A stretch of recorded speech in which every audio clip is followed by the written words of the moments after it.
my gratitude towards Assam Association of Bangalore for the book promotion of Born to Feed among the Assamese fraternity in Bangalore. মই আপোনালোক সকলোলৈ মোৰ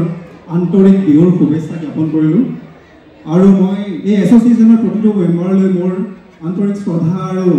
অভিনন্দন জ্ঞাপন কৰিলোঁ এই সুযোগটো দিয়াৰ কাৰণে আৰু পলম নকৰি এইটো ক'ব বিচাৰিছোঁ যে বিহু আমাৰ পাপতি সাহোন নহয় জানো আৰু বিহু আমাৰ প্ৰতিজন অসমীয়াৰ হাড়ে হিমজুৱে বিলীন হৈ থাকে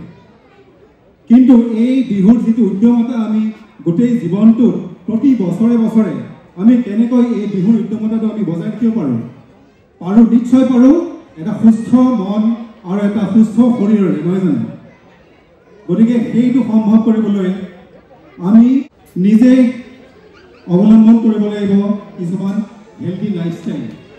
কিছুমান সুস্বাস্থ্যৰ কিছুমান আমি যিবিলাক আমি নিয়মীয়া যিবিলাক আমাৰ ডিচিপ্লিন সেইবিলাক মেইনটেইন কৰিব লাগিব গতিকে সেই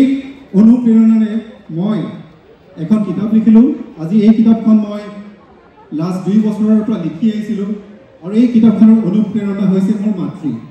মাতৃ বহুত কম সময়তে আমি হেৰুৱালোঁ 55 বছৰ বয়সতে আৰু এই অনুপ্ৰেৰণা অকল মাতৃ নহয় মাতৃৰ নিচিনা অনেক জনসাধাৰণ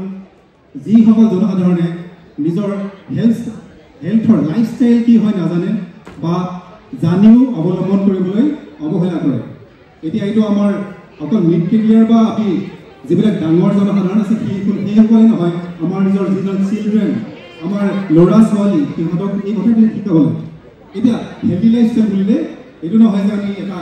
অট্টালিকাত থাকিব লাগে এখন পষ্ট গাড়ী চলাব লাগে এখন আৰু ভাল ফ্ৰেণ্ড চাৰ্কেল মেইনটেইন কৰিব লাগে এনেকুৱা নহয় ৰাতিপুৱা শুই উঠাৰ পৰা বিচনাখন পৰাৰ পৰা